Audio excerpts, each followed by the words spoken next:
There's a moment in life when silence becomes deafening. When you sit in a room full of your failures, staring at the wreckage of all the plans you made, and realize there's no one left to blame, no distractions, no excuses, just you and rock bottom. I didn't plan to end up there. Nobody does. But looking back now, I can honestly say hitting rock bottom was the best thing that ever happened to me. Not because it felt good, trust me, it didn't, but because it broke down everything false and left only the truth. The raw, painful, but necessary truth. And from that place, I built something real. But to understand why, I need to take you back, way back, to the beginning of the fall. At one point, my life looked good from the outside. I had a decent job, some friends, a social life, dreams, the usual checklist of doing fine. I smiled in photos. I laughed at parties. I posted inspirational quotes. But underneath it all, I was barely holding it together. I was living in survival mode, always chasing the next distraction, numbing the pain with quick fixes, overworking, overthinking, avoiding. I didn't realize how far I drifted from myself until everything collapsed. It started slowly, like a small crack in the foundation that no one notices until the whole house caves in. A job loss, a failed relationship, mounting debt.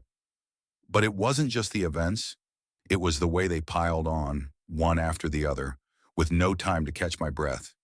It felt like the universe had me in a chokehold and refused to let go. I kept pretending I was okay, that I could bounce back, that this was temporary. I told people I had a plan. I told myself I had time. But the truth was I was spiraling, and I didn't know how to stop. There's a unique kind of pain that comes from realizing you've become someone you don't recognize. I wasn't showing up for the people I loved. I wasn't showing up for myself. I stopped caring about the things that once lit me up. Even getting out of bed felt like a mountain climb. The days blurred together. The nights dragged on. I was exhausted, bitter, ashamed, and more alone than I'd ever been. And then came that day. The day everything hit me all at once. I had just come home from another failed job interview. My phone was full of ignored calls. My fridge was empty. My rent was late. I sat on the floor of my apartment, the same floor I had once celebrated moving into, with champagne and dreams, and I cried. Not the quiet kind of crying, I mean ugly crying. The kind where your whole body shakes, where you don't even care if anyone hears, where the weight of every mistake, every regret, every fear comes crashing down like a tidal wave. I remember whispering to myself, I have nothing left. And for a few seconds, that was true. I had no job, no partner, no money, no direction, no confidence, no hope. But here's the strange thing about rock bottom. Once you're there, you stop falling. There's nothing below. No more pretending. No more defending. No more escaping. You're finally still. And in that stillness, something shifts. I remember sitting there surrounded by the silence and realizing if everything I built could fall apart this easily, maybe I was building the wrong life. That was the beginning of truth, the beginning of healing, the beginning of me. But before I could rebuild, I had to face some uncomfortable realities about who I had become, about the choices I made, about the pain I avoided. This wasn't a motivational movie montage. There was no instant breakthrough, just slow, painful honesty. I started asking questions I had avoided for years. Why did I always chase external validation? Why did I stay in relationships that didn't honor me? Why did I tie my worth to my productivity? Why was I afraid of being alone? These questions didn't have easy answers, but they forced me to dig deep, to confront wounds I'd buried, childhood traumas, patterns of self-sabotage, beliefs about failure. For the first time, I wasn't running from the pain.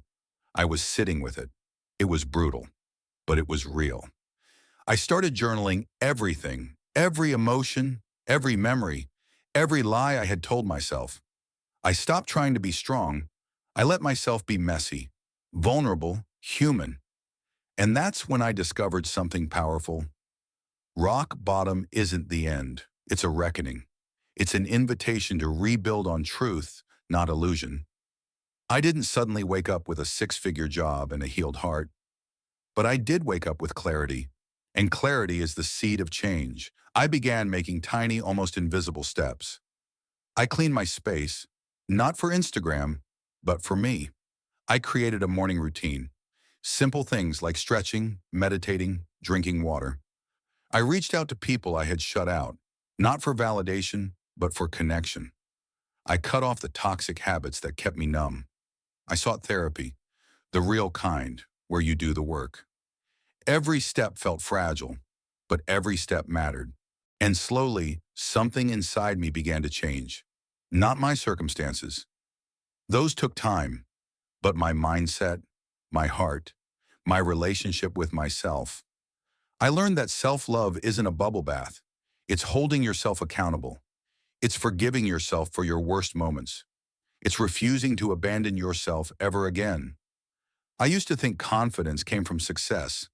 Now I know it comes from resilience, from knowing you can fall and still rise. Rock bottom didn't ruin me. It revealed me. And that was just the beginning. Rebuilding after hitting rock bottom doesn't come with a manual. There are no clear instructions, no timeline, no roadmap. What no one tells you is that the climb up can feel even harder than the fall down. Not because it's more painful, but because it requires patience, discipline, and the courage to face your inner world without distractions. After that day on the floor, the day I felt I had nothing left, I made a quiet promise to myself. I would rebuild, but this time, I'd build something real. Not a performance, not a mask, not a highlight reel, but a life that was true, even if it was small, a life that was mine, and I want to be honest. The early days of that rebuilding felt like walking through mud. Some mornings I woke up still filled with dread, still questioning whether it was even worth trying. But I kept going, not because I was strong, but because I was done with running. One of the first real shifts came from changing my relationship with failure. I used to be terrified of failing. I saw it as a reflection of who I was, a sign that I wasn't good enough, smart enough, worthy enough. That mindset had kept me stuck for years, afraid to try new things unless I was guaranteed success. But hitting rock bottom rewired that. I had already failed by every social metric. I had nothing left to lose, and in that space, I found freedom. I began experimenting with things that once scared me. I applied for jobs outside my comfort zone. I created content even though I doubted myself. I spoke up in conversations where I used to stay silent. Not everything worked, but each time I faced my fear, it lost a little bit of its power. That's something nobody teaches you. Once you've been to the bottom, the fear of falling doesn't hold the same weight. You realize you can survive the worst, and that makes you dangerous in the best way. Along the way, I also had to learn how to sit with discomfort, real discomfort, not the kind you numb with scrolling or overeating or overworking, but the kind that whispers truths you don't want to hear.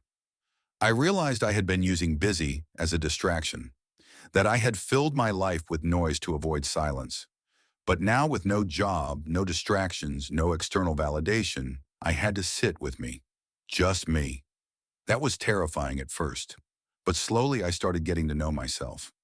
The parts I had ignored, the parts I had hidden, the parts I had never truly met. I uncovered dreams I had buried because they felt unrealistic. I confronted wounds I had avoided because they were too painful. I began the hard work of reparenting myself, giving myself the love, structure, and compassion I never received growing up. This wasn't a solo journey either. I reached out for help. That was one of the hardest and most humbling things I've ever done. I used to think asking for help was weakness, but now I know. Asking for help is strength in its most vulnerable form. I found a therapist who didn't just listen, but challenged me, who made me face my patterns, the way I sought validation, the way I avoided responsibility, the way I told myself stories that kept me small. In therapy, I started understanding my emotional landscape.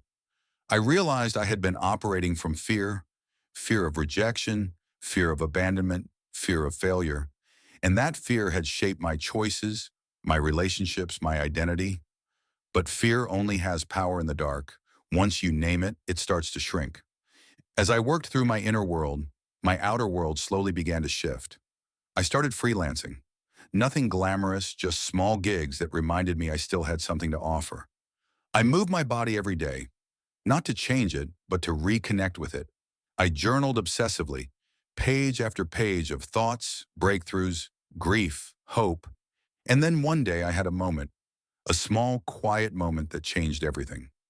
I was walking home after a long day. Nothing special, just another step in the slow climb back. And I looked up. The sky was painted with shades of orange and pink. The air was cool, and for the first time in a long time, I felt peace. Not excitement, not euphoria, just peace. It was in that moment I realized I had made it through the storm. I wasn't at the top of the mountain. I hadn't figured it all out, but I was no longer drowning. I was breathing. I was present. And that, in itself, was a miracle. Rock bottom taught me to appreciate moments like that. The kind of moments you miss when you're constantly chasing something more. It taught me that healing isn't about achieving. It's about remembering who you are when everything else is stripped away. And slowly, people started noticing the change. Friends who had distanced themselves started reaching out again. Not because I had become successful, but because I had become whole. There's something magnetic about authenticity. When you stop performing, the right people start showing up. One of the most unexpected blessings of that season was rediscovering my purpose. Before everything fell apart, I was living someone else's dream. I had chosen a career path because it looked good on paper. I stayed in relationships because they looked good on social media. But deep down, I had no idea what I actually wanted. Now, with all the noise gone, I began to explore. I tried new things. I failed at some, succeeded at others. But more importantly, I listened to my curiosity, to my values, to the quiet voice that had been drowned out for years. That voice led me to storytelling, to sharing my truth, to speaking about the hard parts, the messy parts, the parts people often hide. And to my surprise, people listened. People resonated. People said, "Thank you for saying what I've been feeling." That's when I knew my pain had a purpose. Rock bottom had broken me open, not just for my own healing, but so I could help others find theirs. I wasn't just rebuilding my life. I was building something that could serve others. And that is why today, I can say with absolute clarity, hitting rock bottom was the best thing that ever happened to me. It stripped away the lies. It destroyed the illusions. It shattered the ego. And it left me with truth. Truth is uncomfortable, but it's also the foundation of everything real. If you're in a place where you feel lost, where everything is falling apart, where you can't see a way forward, I want you to know, you are not broken. You are breaking open. And on the other side of that breaking is a version of you that is more honest, more aligned, more powerful than you've ever imagined. But you have to walk through it. You have to feel it. You have to let it change you. And you have to trust. Not that everything will be easy, but that everything will be worth it. There's a quote that says, "Sometimes when you're in a dark place, you think you've been buried, but you've actually been planted." And now standing here, telling you this story, I understand exactly what that means. When I hit rock bottom, I thought my life was over. What I didn't realize was that my old life needed to end, so I could finally begin. The final part of my journey wasn't just about recovery, it was about reinvention. It was about discovering who I truly was underneath the layers I had built to survive. It started with identity. For so long, I defined myself by titles, achievements, relationships, roles. If someone had asked me back then, "Who are you?" I would have rattled off a resume or described myself based on what I did for others. But when all of that disappeared, the job, the relationship, the plans, I had to confront the terrifying truth. I didn't really know myself, so I started from scratch. I treated myself like a stranger I wanted to get to know. What do I actually love? What energizes me? What drains me? What kind of people bring out the best in me? What kind of situations make me feel small? These weren't just reflection questions. They became daily practices. I started saying no to things that didn't align with my values. I started honoring my energy, not in a selfish way, but in a self-respecting way. I stopped shrinking myself to fit in. I stopped apologizing for my boundaries. I became fiercely protective of my peace, not because I was fragile, but because I had fought hard to find it. And something amazing happened. I stopped feeling guilty for being myself. I stopped needing permission. I stopped waiting for someone else to say, "You're enough." I gave that to myself. This newfound self-respect began attracting a different kind of life. Not a perfect life, but a true one. I began building a career around purpose instead of status. I started creating content, stories, reflections, lessons, not for clicks, but for connection. I shared my journey, raw, unfiltered, and people responded. Not because I had all the answers, but because I was willing to speak from the trenches. That's something I'll never take for granted, the power of truth. We live in a world obsessed with perfection, with image, with performance, but the real magic happens when someone says, "Here's what I've been through. Here's how I survived, and here's what I'm learning." That's where healing lives, in the shared experience, in the moments where we say, "Me too." From this space, I started attracting new relationships, deeper ones. Gone were the shallow connections based on convenience or aesthetics. I found people who valued truth, who could hold space for discomfort, who weren't afraid to talk about fear, shame, or growth. When you start showing up as your full self, your flawed, beautiful, evolving self, you give others permission to do the same. That's how real connection is born.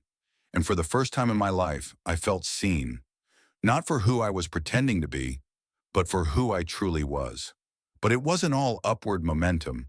There were setbacks. There were moments where the old doubts returned, the whispers of, "What if I fail again?" Or, "What if I lose this too?" But the difference now was, I knew I could handle it. Rock bottom gave me that confidence. Not a false confidence based on results, but a deep-rooted resilience. I had faced the worst, and I had risen. So I stopped fearing the fall. One of the most powerful lessons I learned was this: growth isn't linear, it's cyclical. You will revisit your pain. You will face familiar patterns. But each time you'll bring more awareness, more strength, more wisdom. And that's what healing really looks like. I also learned how to celebrate the small wins. In the past, I used to only celebrate big milestones, promotions, big checks, public praise. But now, I celebrated the days I chose peace over drama. I celebrated when I said no to something that felt misaligned. I celebrated when I was honest, even when it was scary. These small wins became the foundation of a life I was proud of. And then came the full circle moments. The opportunities I once begged for started coming back. But now I wasn't desperate. I was discerning. People asked for advice, for mentorship, for my story. And I gave it, not from a pedestal, but from the same broken, beautiful place where it all began. I began speaking to audiences about resilience, mental health, self-worth, not as an expert, but as a witness to what happens when you stop running from yourself and start coming home. Because that's what rock bottom really gave me, a return to myself. I stopped living on autopilot. I stopped chasing someone else's version of success. I started listening to my gut, trusting my process, honoring my voice. I became the person I needed during my darkest hour. And that was everything. So if you're listening to this right now and you're in that place, if you're staring at the rubble of what your life used to be, wondering if you'll ever feel whole again, I want you to hear me. You are not broken. You are not behind. You are not too late. You are at the beginning of something real. Let it all fall apart. Let the mask drop. Let the false dreams burn. Because what will rise from those ashes is you, the truest, boldest, most grounded version of yourself. And one day, maybe sooner than you think, you'll look back and say, "Hitting rock bottom, that was the best thing that ever happened to me." Not because it was easy, but because it finally woke me up.